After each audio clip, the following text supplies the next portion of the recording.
మీదమ్మా మీదంతా 210 గజాలండి. 210 గజాలు. ఓకే, ఎప్పుడు కొన్నారు మీరు? మేము 10 సంవత్సరాలు అవుతుందండి కొని. 10 ఏళ్ళు అవుతుంది. ఇల్లు కట్టుకుందాం అనుకున్నారా వెంటనే? ప్రస్తుతానికి మా బాబు ఉన్నాడుగా, ఏదన్నా ఒక ఉపయోగం పడుతుందని తీసుకున్నాం సార్. ఏంటోళ్ళు మీరు? మేము ఉత్తరాసాలం సార్. ముద్రాజులా? ఓకే, తీసుకున్నారు. అప్పటి నుంచి ఇదే గొడవనా? అంతే చికాకులు అవుతున్నాయి సార్. మరి ఎట్లా వస్తుందా భూమి మీరు? సార్ ఇక తిరుగుతూనే ఉన్నాం, ఇక అది ఏమైతుందో. ఇప్పుడు ఈ సార్ను చూసి కొంచెం నమ్మకం వచ్చింది సార్. ఈ సార్ చెప్పేదాన్ని బట్టి మాకు కొంచెం నమ్మకం కలిగింది, అంతే, ఏం లేదు. తిరుగుతున్నాం సార్, బాగానే తిరుగుతున్నాం, కానీ ఏం చేయాలి? మేము కష్టపడి కొనుక్కున్నాం సార్. తినకుండా పిల్లలు చదువుకుంటా సంపాదించుకుంటాం. మా జూపడి సార్. ఎన్ని కిలోమీటర్ల నుంచి? 45 ఖమ్మం జిల్లా సార్. ఖమ్మం జిల్లానా? ఇప్పుడు ఆ నుంచి అంత దూరం నుంచి వచ్చినాం సార్. ఎన్నిసార్లు తిరుగుతుంటారు? చాలా సార్లు తిరిగినాం సార్, చాలా సార్లు తిరిగినాం. బాగా ఇబ్బంది అవుతుంది కదా సార్, ఇల్లు పెట్టే ఇబ్బందులు మాకు ఇక్కడ వాళ్ళు తెలియదు కదా సార్. ఇక్కడ మా వాళ్ళు ఉన్నారని తీసుకున్నాం. సో ఇట్లాంటి బలహీనుల జీవితాలతో ఆడుకుంటారు అన్నట్టు. ఇట్లాంటి బలహీనుల జీవితాలతో ఆడుకుంటారు దుర్మార్గులు. మీదంతనే పెదవంచి? నాయన మాది 2013లో కొన్నా నేను. 2013లోనే కొన్నా? 2013లో కొన్నా. 200 గజాలు. ఈ పంతంగి షీన్ కాడ వాడాల షీన్ రెడ్డి, నేను యాసరంగారెడ్డి, ఈయన పాటి నడిచిరెడ్డి కాడ కొన్నాం. కొని ఇన్నాళ్ళు అయింది. ఇప్పుడు మేము కొన్న కానించి ఇప్పుడు 13 సంవత్సరాలకు వస్తుంది. ఇన్నాళ్ళ నుంచి ఇట్టే రాళ్ళు బీకేయ, ఇటు డోయర్ పెడుతున్నా, ఇటు చేయ ఆడి చేయ, మళ్ళీ మేము బాదుకోను చేసుడు ఇదే దాడి జరుపుతుండు. ఇదే దాడి జరుపుతుండు. రాను ఇక నాకు ఈ మధ్యన ఈ 2 నెలల కింద గుండె ఆపరేషన్ అయింది. ఇక ఇబ్బందులు పడిపోయినా, నేను రాలేకపోయినా. పొల్లగాడు తిరిగిండు కొద్దిగా వేస్తారు కొన్నాడు. ఇక ఇవాళ కూడా మళ్ళీ ఇక ఇట్లా చెడుగంతా చేస్తున్నారు. మళ్ళీ మనకు మధ్యన కూడా జరిగిందంటే ఇలా ఎంఆర్ఓ వస్తుందంటే ఇక నేను అన్నపోతా కానీ వచ్చిన ఇలా ఎంఆర్ ఎన్నిసార్లు తిరిగినావు? భూమి కొన్నావు కష్టపడి కొంటే ఈ న్యాయం జరగాలని వచ్చినాం. ఇప్పుడు ఎంఆర్ఓ వచ్చిండు. ఎంఆర్ఓ చెప్పిన మాట మీద కూడా మేము అభిమానమైనాం. ఆయనతో మాకు సహకారం జరుగుతుంది ఆలోచన చేసినాం. ఇది నిజమాడి మేము కూలినాలు తీసుకొని రూపాయి పంచుకొని పిల్లల నోటికాడ బయట ఆనాడు 13 అయ్యాలనా అయాల 2013లో ఎన్నో 1100 రూపాయలు గజం. ఎన్ని గజాలు? 200 గజాలు. 25-26 వేలు అయిందా? 2,50,000 దాకా అయింది. రిజిస్ట్రేషన్ మొత్తం 2,60,65 దాకా వచ్చిందండి సార్. ఏం పని చేసినావు? ఏం పని చేస్తావు? మేమా ఏమైనా కూలీనాలు పని వేడా బుడిగ జంగాలం మేము. బుడగ జంగాలమే. నేను ఇట్లా అయిపోయింది, నాకు ఆపరేషన్ అయిపోయింది. ఇక ఇబ్బందులు పడిపోతున్నాను నేను. ఇక ఎవడు మీలాంటి వాళ్ళ జీవితాలతో ఆడుకుంటారు. మా అంటే జీవితాలతో ఆడుకొని మమ్మల్ని మా నోరు కొట్టి, మా పొట్ట మీద కొట్టి, మమ్మల్ని ఎన్నో లోతల దొక్కాలని చూసినారు. ఆయనకి ఎంతమంది ఉన్నారు? పెద్ద పెద్ద ఆఫీసర్లు, ఎమ్మెల్యేలు, ఎంపీలు, మాకు తెలియదు. నేను వాళ్ళ బలం చూసుకొని. ఎమ్మెల్యే ఎవరు? మా ఎమ్మెల్యే జగదీష్ రెడ్డి. మరి ఆయన దగ్గరికి పోవాలిగా. ఆయన కాడి కూడా మేము ఎంక్వైరీ చేస్తూనే ఉన్నాం. కానీ మరి ఆయనకు పలుకోడి ఫైన్ ఉందో లేదో.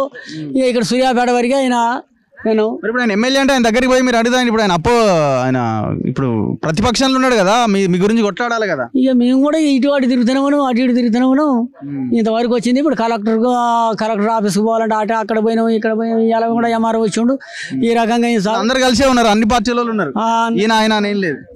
అందరు కలిసే ఉన్నారు. ఈయనకు ఆయనకి ఈయనకి అంతా ఇక అందరూ నువ్వు తిందామంటే నువ్వు ఇంత తిను, నేను ఇంత తింటా అయినావు. నీకు 2 భాగాలు అయితే నాకు భాగం అన్నట్టుగా ఇక వాళ్ళే ఇక అంతా సంగీతం కూడా తిరుగుతారు. ఇక మేము అక్కడెక్కడ తిరిగి ఎండకేంటి ఆనే తడిచి నీసంటోళ్ళ కాడ అయ్యా అమ్మని మేము రూపాయి తెచ్చుకొని కొనుక్కుంటే మా నోటి కాడ బతాన్ని బంగా తీసి ఈ రకంగా చేస్తాం సార్. ఏందమ్మా ఎన్ని గజాలు మీది? 200 గజాలు. ఏ ఊరు మీది? మాదా దంతాలపల్లి దగ్గర గున్నెపల్లి. ఎక్కడది? కుమర్కుంట్ల గున్నెపల్లి. ఏ జిల్లా? మాదా మహబాదా. ఇప్పుడు ఆ నుంచి వచ్చినావా? ఎంత దూరం వీడికి? 40 ఉంటుంది. గీడెందుకు కొన్నావు? గీడెందుకు అంటే మాకు తెలిసిన వాళ్ళు ఉన్నారు కాబట్టి. ఎవరి పేరు మీద కొన్నావు? మా ఆయన పేరు మీద కొన్నా. ఆయన పేరు మీద కొన్నావు. వచ్చేటట్టుందా? అంత కిరికిరి ఉందిగా. కిరికిరి అంటే మరి ఎట్లా సార్? దండం పెడతాం. మరి మేము కష్టపడి కొనుక్కుంటే నీళ్ళు దాగి నిప్పులు దాగి ఎండల బుగ్గిలో కష్టపడి కొనుక్కున్నాం. సరే 10 రూపాయలు కలిసి వస్తాయని కొనుక్కుంటే ఇది వాళ్ళకి తెలుసు, ఈ కాళ్ళకి తెలుసు మేము కొన్నది కూడా. మరి వాళ్ళు అయినా అప్పుడు చెప్పొచ్చు కదా, మాకు చెప్తే మేము కొనుక్కుందాం కదా. వాళ్ళు అప్పుడు మంచిగా కొనుక్కోరు అన్నారు. కొనుక్కున్నాం సార్. 11 ఏళ్ళు అవుతుంది. మా ఆయన చనిపోయిండు. ఇప్పుడు అప్పుడప్పుడు వస్తున్నాం కానీ ఇప్పుడు ఈ సంవత్సరం నుంచి ఇల్లు జరుగుతుంది. అప్పుడప్పుడు వస్తూనే ఉన్నాం. గెట్టరాళ్ళని బీకేసారు. ఇప్పుడు ఎవరిది ఎక్కడ ఉన్నదో తెలుస్తలేదు. ఇప్పుడు నీ ప్లాట్ ఏడుందో ఈడ ఎటుందో సారు తెలుస్తలేదు అసలుకే 200 గజాలు 2,50,000 కట్టినా రిజిస్ట్రేషన్ చేసుకున్నాం. ఇప్పుడు 11 ఏళ్ళు అవుతుంది నా కొడుకు గింత పిల్లగానప్పుడు. హైదరాబాద్ కష్టపడి సంపాదించుకున్నాం. సరే 10 రూపాయలు వస్తాయని. ఏం పని చేసేది ఆడ వాచ్మెన్ కు బిల్డింగ్ కట్టే బిల్డింగ్ వాచ్మెన్ కుంది కొనుక్కున్నాం సార్. నా పెన్నిటికి మీద అట్లా గడ్డ అయ్యి ఆపరేషన్ అయ్యి చచ్చిపోయిండు. ఇప్పుడు 8 నెలలు అవుతుంది. ఇక నా కొడుకుని తీసుకొని వచ్చిన. ఆ లింగారెడ్డి ఉన్నాడు అప్పుడు. లింగారెడ్డి అత్తగారు పోల్మల్ల అయితే మాకు కొద్దిగా తెలిసిన ఆయన అయితే ఆయన చెప్తే ఆయన దూరన కొన్నాం. కొంటే సరే సరే అమ్ముకుంటాం అని నేను అనుకుంటాను కానీ సార్ ఇటలో సంపాదిస్తాను. ఇప్పుడు మహబాద్ పోవాలన్నా మళ్ళా దంతాలపల్లి దగ్గర గుంజపల్లి కుమార్కుంట్ల గుంజపల్లి అటు మళ్ళీ పిలిస్తే మళ్ళీ రావాలి. మళ్ళీ రావాలి కదా సార్. మరి అట్ట పని పోతుంది. ఇప్పుడు ఆ గెట్టరాళ్ళు ఎక్కడున్నాయో ఏమో దాని అడ్రస్ లేదు. ఇప్పుడు గెట్టరాళ్ళు అని బీకెత్తరా సారు? వాళ్ళకు కూడా తెలుసు కదా. మీకు ఆ ఖాళీలలో కూడా తెలుసు మీకు ఉన్నది. వాళ్ళ ఇళ్ళలోనే సద్దులు తెచ్చుకొని తిన్నాను నేను 2-3 సార్లు. మరి అప్పుడన్నా మీరు కొనకరానన్నా చెప్పాలి కదా. అమ్మిన వాళ్ళు ఉన్నారు, కొన్నోళ్ళు ఉన్నారు. ఈ దేశం మీద గిట్టనే ఉందా? ప్రపంచం ఇట్ట నడుతుందా?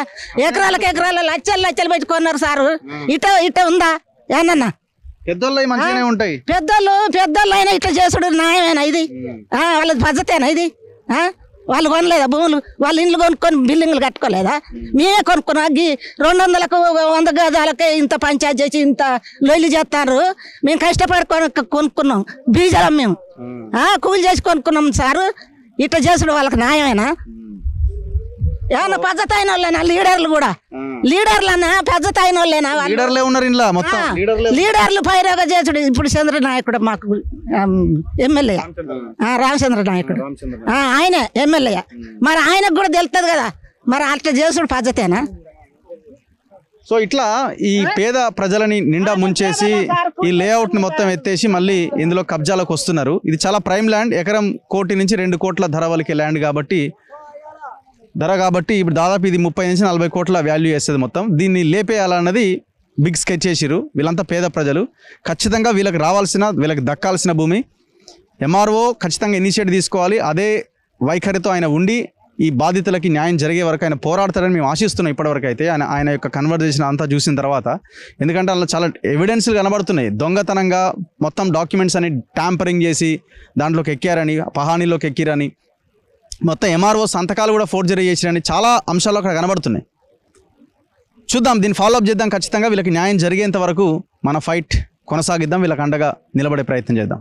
కెమెరామెన్ పాషాతో రఘు, మన తొలి వెలుగు.